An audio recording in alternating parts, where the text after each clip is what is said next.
Fox 61 News at 5 starts now. This is a kangaroo trial. This is a fraud. This is a danger. New at 5, the Alex Jones trial back in action today. What went on inside the courtroom as Jones spoke to cameras outside. And police in the capital city investigate the 29th homicide of the year. We're getting a closer look at the number of homicides that have been solved and what officials are doing to find out more answers to the ones that aren't. And a lawsuit challenging a school's decision to change their mascot is dismissed. How the Board of Education is responding tonight. I ran a 5-yard stick. Tyler, my quarterback, just nailed it in my chest. History is made in Guilford last Friday night. So why was it a bit anticlimactic for the female football players setting the standard? We'll take a look. Well, good evening and thanks for joining us at 5. I'm Brent Harden. And I'm Sarah Sanchez. Well, Alex Jones spoke to cameras outside the courthouse. Inside, the story remained focused on the families. Now, Fox 61's Matt Caron joins us live from Waterbury now to bring us the emotional testimony of two moms who lost their little boys. Matt?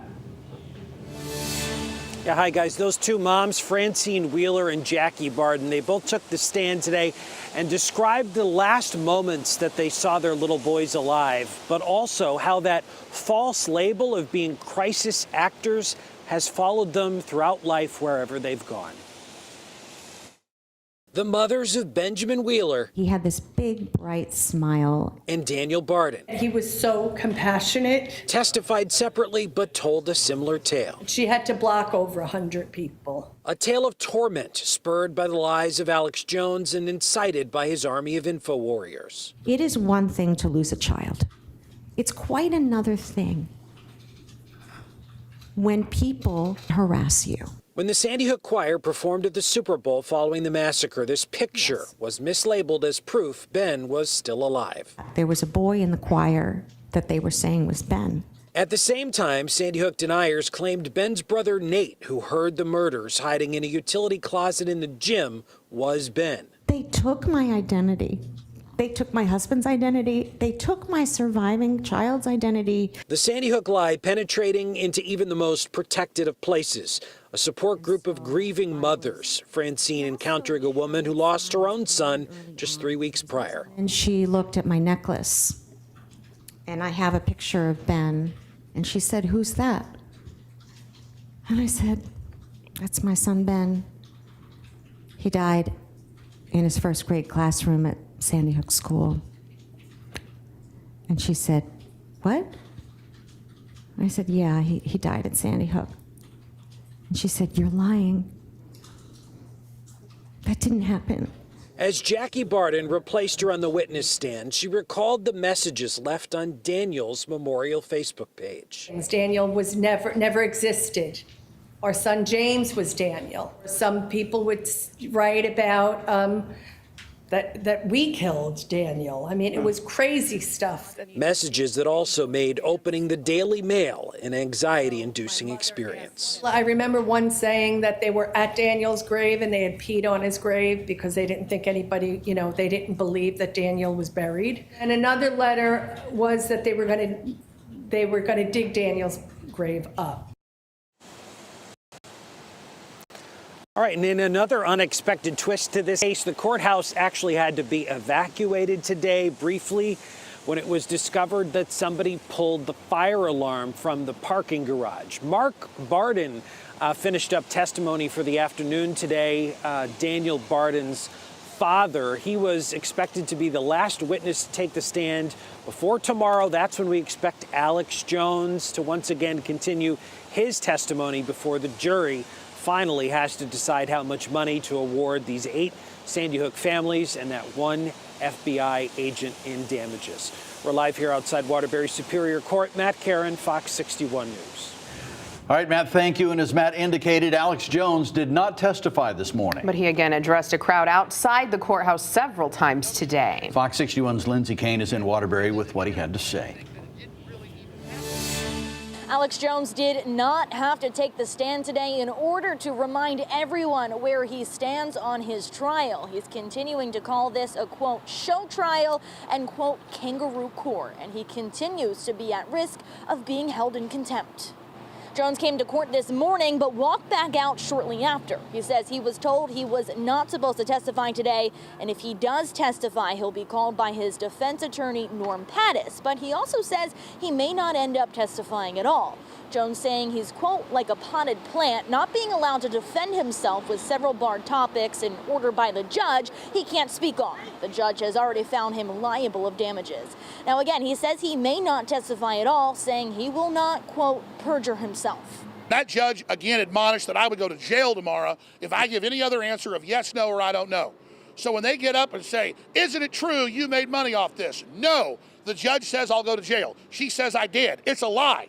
She says, since you didn't give us evidence, I say you're guilty when we gave her all the evidence, but the evidence doesn't fit. Do you understand? This is a kangaroo trial. This is a fraud. This is a danger.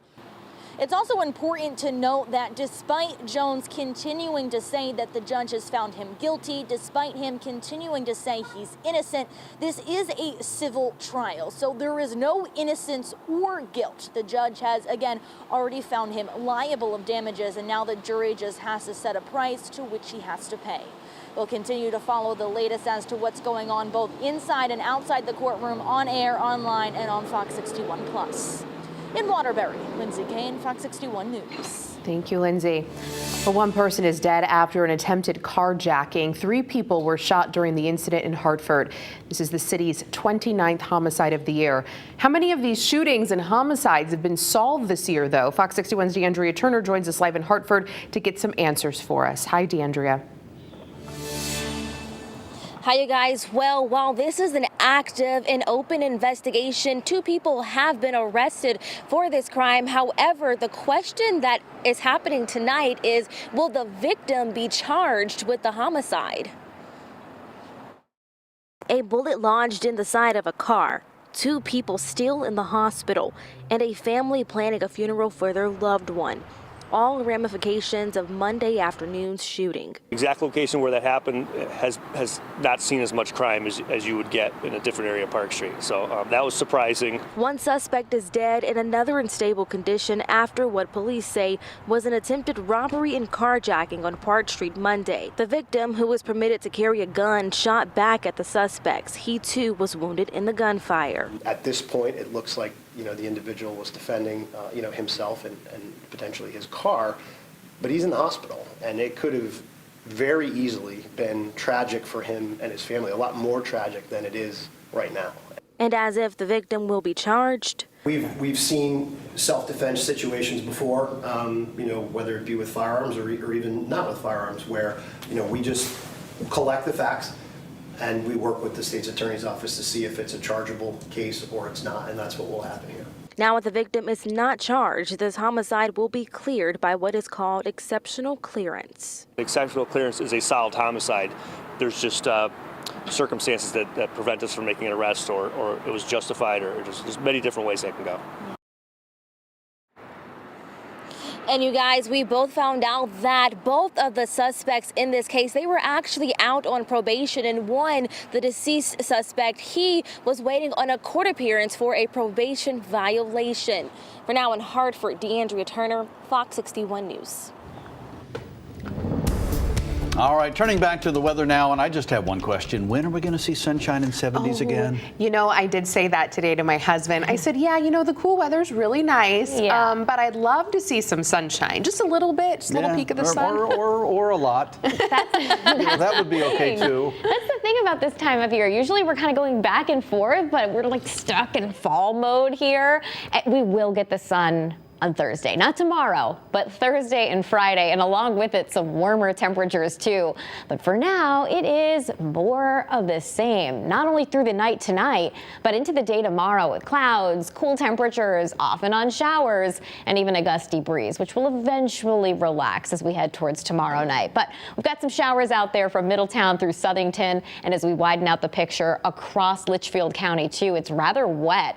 We haven't seen a whole lot of measurable rain today. Most of the state less than 1/10 of an inch. Some areas had up to about 1/3 of an inch of rain or so. And this is where the storm is spinning to the south. It will eventually start to slowly move away, taking the rain along with it. But for tomorrow, it is another soggy one. Here's a look at consistent wind speeds out of the north and northeast, anywhere from 10 to 20 miles per hour, with a few higher gusts up to about 30. Temperatures are in the 50s, including 57 in the Hartford area and low 50s in Meriden. We stay in the 50s tonight, so the temperatures don't move very much. It's already kind of raw, so that's okay with me.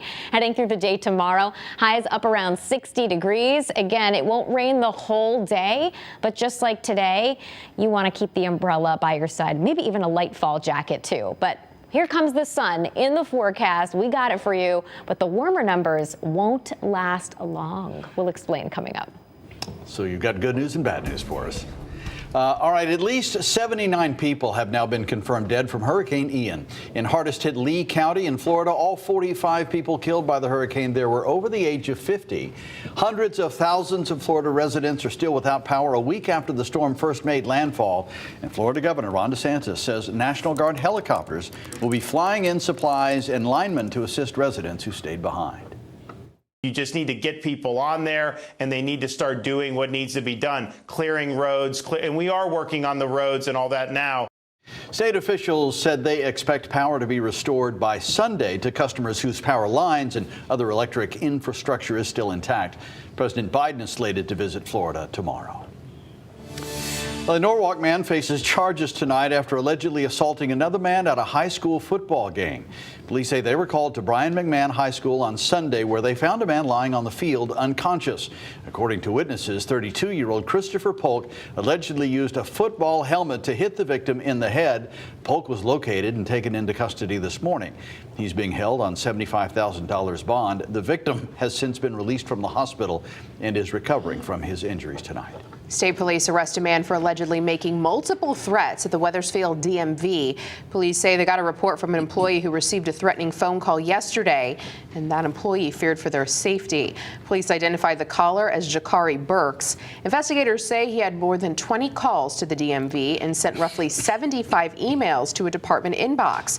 Burks was released on bond and is due in court later this month. Wolcott police responding to a rollover this morning. Police sharing this photo of the accident. It happened just before 8:30 on Wolcott Road. Police say the driver hit a curb and flipped over. The driver was taken to a hospital with non-life-threatening injuries. The road was shut down for some time as officials investigated. And state police also responded to a rollover, this one in the town of Colebrook. Police say a tractor trailer rolled over on Route 8 near Sandy Brook Road around 4:30 this morning. They say the driver told officers he swerved to avoid an animal and lost control of the truck. They say no other vehicles were involved and the driver was not injured. Now, the road was closed so crews could respond to damaged utility poles. Well, still